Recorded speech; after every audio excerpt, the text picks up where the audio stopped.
Forget your Monday blues. Matt Armstrong just made tomorrow the most exciting day in automotive content this year. His Bugatti Chiron rebuild series has always been wild, but he's warning fans that this next video crosses a line. The kind of line that might just upset Bugatti themselves. Originally planned for Sunday, the reveal got pushed a day due to the UK bank holiday. But honestly, the extra wait might be worth it. Like the video, share it everywhere, and subscribe before tomorrow, because when a creator is nervous about what a billion-dollar brand thinks of his content, you do not want to miss what comes next. Matt Armstrong just put the entire automotive community on notice. 3 days ago, he dropped a community update that started as a simple scheduling announcement and ended with a statement that has Bugatti fans and car enthusiasts everywhere holding their breath. The video, originally expected this Sunday, is moving to Monday the 6th due to the UK bank holiday, a routine adjustment Matt makes to align with audience viewing habits. Standard stuff. But nothing about what came next was standard. In his own words, this is a huge video, and he's already hoping Bugatti isn't too upset, because things are about to get even more interesting. When a creator who rebuilt a wrecked Chiron from scratch starts worrying about the manufacturer's reaction, you stop what you're doing and pay attention. Let's slow down and actually read what Matt Armstrong wrote, because the words matter here. Matt is known for being confident, transparent, and occasionally playful with his audience. But this caption was different. I hope Bugatti aren't too upset with me already. That's not Matt's usual energy. That's not a joke. The word already does a lot of heavy lifting in that sentence.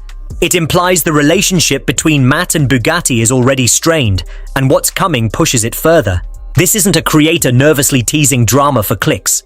This is a man who knows exactly what he's done and is bracing for the response. And then there's the photo.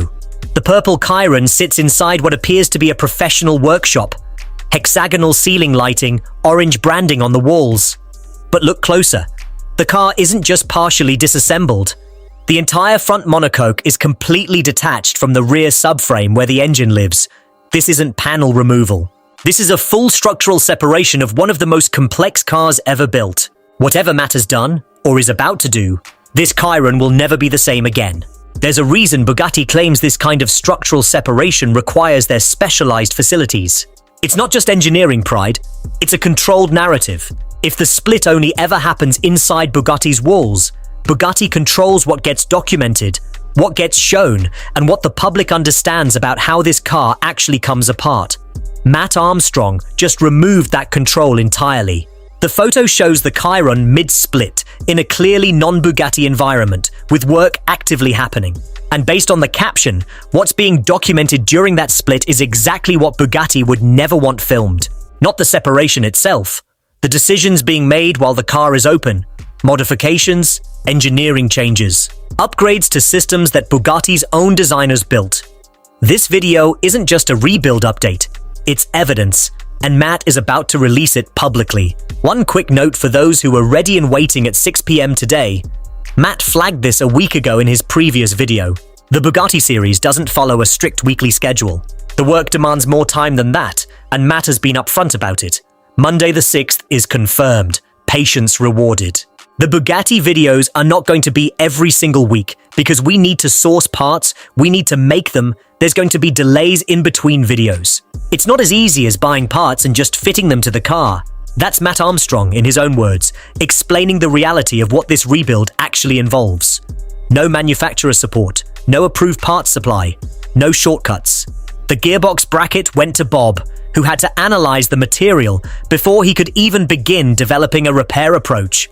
Then came the welding, the reinforcement, the return journey. Weeks of work on a single bracket. The radiators are with Bob now, undergoing the kind of specialist repair that rushing would only destroy.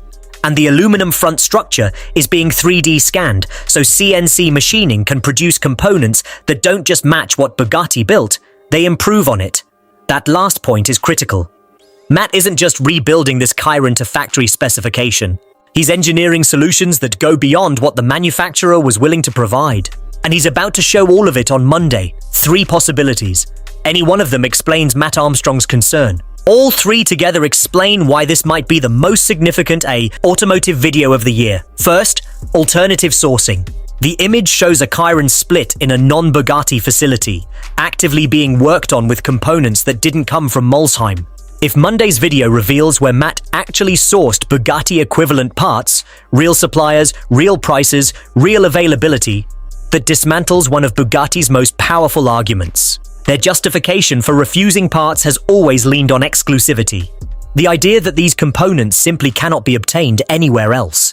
If Matt proves otherwise, that justification collapses entirely. Second, the cost breakdown. Bugatti's service and repair pricing has never faced serious public scrutiny because nobody outside their network has ever documented an independent rebuild at this level of detail. If Matt is about to show the actual component costs, what parts genuinely cost versus what Bugatti charges, the markup percentages become impossible to ignore.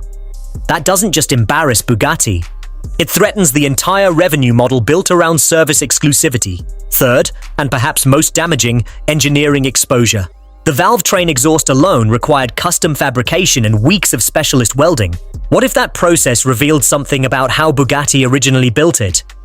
Design shortcuts, cost-saving decisions hidden behind luxury pricing, engineering choices that contradict the mythology of what a £2 million car is supposed to represent. That kind of exposure doesn't just upset Bugatti, it reframes everything their brand stands for. Matt's tone says he knows exactly which of these he's revealing, and he's posting it Monday regardless. Before we even get to the technical analysis, look at what's happening in the comments beneath Matt Armstrong's announcement. How am I supposed to get through my Sunday with this delay? Not frustration at Matt. Frustration at time itself, at the gap between wanting the video and being able to watch it. And then, there's the unspoken comment. The one that doesn't need to be written because every person following this series is living it. Refreshing the page, checking the channel, waiting. That level of community investment doesn't happen around ordinary content. It happens around something people believe matters. Now step back and look at what this moment actually represents, because it's bigger than one video. Matt Armstrong describing an upload as huge while simultaneously expressing genuine concern about a manufacturer's reaction means this isn't rebuild documentation anymore. It's a statement, a line being crossed deliberately with full awareness of what crossing it means. The Chiron rebuild stopped being about one crashed car a long time ago. It became about whether the gatekeeping model that luxury manufacturers depend on can survive when someone determined, skilled, and transparent decides to document everything they find on the other side of that gate. Monday at 6 p.m. UK time. The community is ready. The anticipation has been building since Sunday, and whatever Matt Armstrong reveals in this video is significant enough.